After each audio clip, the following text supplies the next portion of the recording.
бәріміз бір А нүктесінен Б нүктесіне қозғалғымыз келеді, яғни дамығымыз келеді. Осында ютубтан әртүрлі психологиялық тәсілдерді іздейміз, немесе бір кәсіп түрлерін қарастырамыз. Сонда мына әртүрлі спикерлер бар, әртүрлі психологтар бар, немесе кәсіпкерлер бар, блогерлер бар деген сияқты.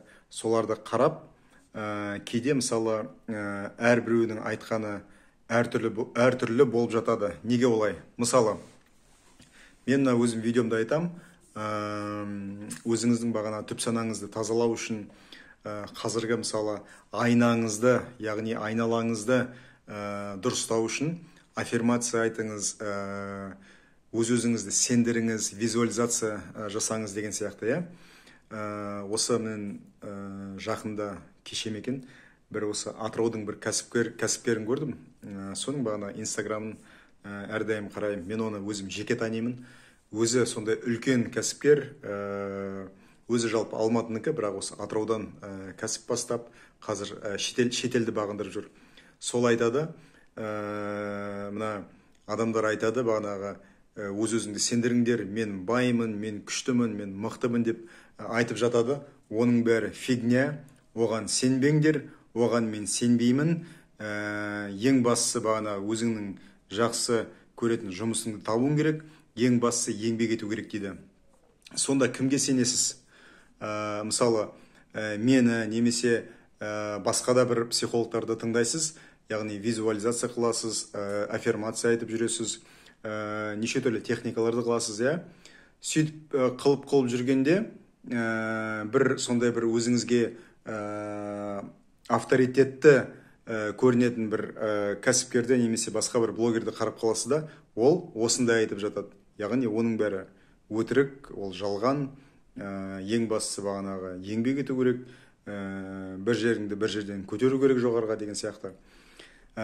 Яғни соған бір өзімнің ойымды айтайын. Бұл кәсіпкер өте бағанағы үлкен кәсіпкер, әртүрлі мейрамханалары бар, неше түрлі кәсіппен айналысады. Оның жанұясын мен жақсы білемін. Жанұясы, балалары барлығы бағана шетелде ай сайын тіпті бағана қыдырып жүреді әрдайым. Оның әкесі мен шешесін, яғни ата-анасын мен де сырттай білемін. Олар бағана Алматыда туып өскен, анасымен сол әкесі сол бағанағы осы кәсіпкерді кішкентай кезінен бағанағы мәдениетке, сондай бір жақсы жерлерге тартқан. Яғни бұл адам менен бір 5-6 жас үлкен, кішкентай кезінен дұрыс сондай бір ауқатты, бір жағынан интеллигентті, сондай бір жанұяда туып өсті.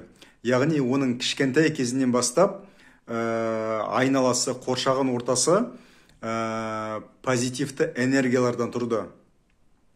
Яғни ол адам үшін, ол адам тіпті туылғанда мысалы бай емес болса да, мысалы енді бұл кісі бағанағы кішкентай кезінен бай болмаса да, бірақ енді ауқатты жанұяда туды.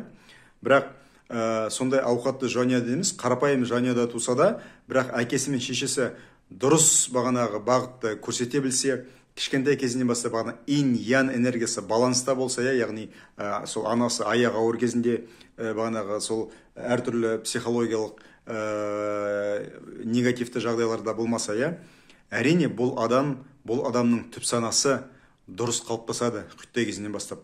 Ол адамға визуализация, аффирмация, тағысын тағы басқа да бір біз қолданып жүрген техникалар керек емес. Және ол адам үшін қорқыныш деген, біз сияқты қорқыныш деген бағанағы нәрсе ондай көп рөл атқармайды өмірде. Яғни әкесі мен анасының махаббатын толықтай көрген, айналасында бауырлары да дәл сондай көрген, азды көпті бір дүниеви материалдық нәрселерді кішкентай кезінен бағанағы молшылықта көрген барынша. Енді советтік үкімет уақытында қаншалықты молшылық болды, соншалықты бағана көре білген. сол жағдайға да байланысты. Сондықтан екінің бірі бірдей емес. Егер де мысалы сіз осы видеоны қарап отырған, сіздің бағанағы осы өмірге келген жағдайыңыз ондай болмаса, енді кішкене басқаша жұмыс жасауға тура керек болады. Сіз мысалы өзіңізбен жұмыс жасасаңыз, осы видеода немесе басқа да бір, яғни осы менің видеоларымда немесе басқа да бір адамдардың видеоларында немесе бағанағы блогтарында солардан оқып, немесе кейбір бір курстардан бір үйреніп бір тәсілдерді, сол арқылы өзіңізбен жұмыс жасасаңыз, әрине сізден туған бала, сіз мысалы өзіңіздің психологиялық жағдайыңызды сондай бір іштелге, мына теңізде іштел деген болады, бана тұп-тұнық су, бана толқынсыз тұрады. Яғни сол сияқты өзіңіздің психологиялық жағдайыңыз бір сондай бір тыныштыққа әкелгенде, әрине сізден мега крутой бала туады. Ол бала сіздің қазір мысалы ол баланы дүниеге әкелгенде, әзірге сіздің материалдық жағдайыңыз ондай мықты болмаса да, ол бала дүниеге жеңіл келеді. Сіз ол балаға бағана аяғы ауыр болғанда бағанағы жейтін нәрсеңізді жей білдіңіз, жүрегіңіз махаббатқа толып тұрды, және сол баланы кәдімгідей күттіңіз, былайша айтқанда. Сосын ол бала дүниеге келгеннен кейін оған толығымен махаббатыңызды бере білдіңіз, уақытыңызды арнай білдіңіз, күйеуіңіз де бағана сіз өзіңізді мәпелеп, былайша айтқанда балаша аймалап жүрді, немесе сіз күйеуіңізге сондай бір балаларыңыздың көзіңізше құрметті көрсетіп жүрдіңіз. Әрине сіздің балаңыз біз сияқты осындай психологтардың видеоларын тыңдап жатпайды. Олар кішкентай кезінен бастап батыл шешімдерге жеңіл баратын сондай бір адамдар болып өседі, крутой адамдар болып өседі.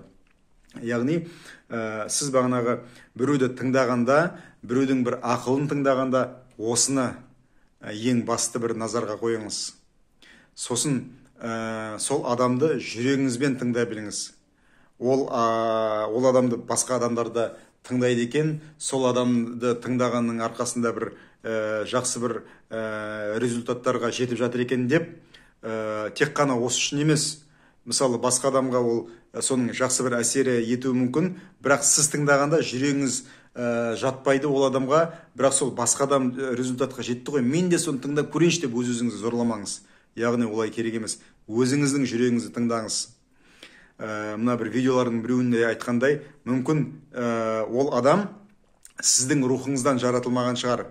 Яғни жан, бірнеше мысалы миллиондаған жан бір рухқа барып жалғанады, ол рух әрі қарай жаратқанға жаралады. Ол рух мысалы бірнеше рухтан тұруы мүмкін. Айтады ғой, мына духом не переношу деп, орысша осы мен видеолардың біреуінде айттым, духом не переношу деп. Яғни мысалы жаратқан бір источник, бір энергия ретінде алсақ, одан кейін рухтар жаратылады, және әр рухтан әртүрлі жандар жаратылады. Сондықтан түбі бәріміз біріміз, бірақ рухтарымыз әртүрлі болғанда кейбір адамдарды бағана солай жақтыртпайтынымыз. Сондықтан сол бағана тыңдап отырған мотиваторыңыз сіздің рухқа жатпайтын шығар. Ол адамның бағана энергетикасы басқаша шығар. Өмірден алған тәлім тәрбиесі, жалпы тәжірибесі сіздің өміріңізге келмейтін шығар. Сондықтан өзіңізді зорламаңыз.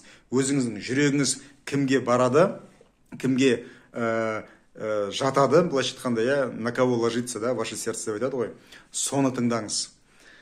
Міне, айтайын дегенім осы. Сосын тыңдап қана қоймай, қимылдаңыз, іспен, бір ең болмаса бір қадамдармен, мысалы ойыңызға қандай кәсіп ашатын идея келмесе, бағанағы қыдырғыға шығың сыртқа. Әр қадам сайын байып жатырмын, немесе әр қадам сайын энергиям көтеріліп жатыр деген ниет айтып, соның өзі сіздің түп санаңыз үшін бір кәсіп, соның өзі сіздің түп санаңыз үшін бір қызмет.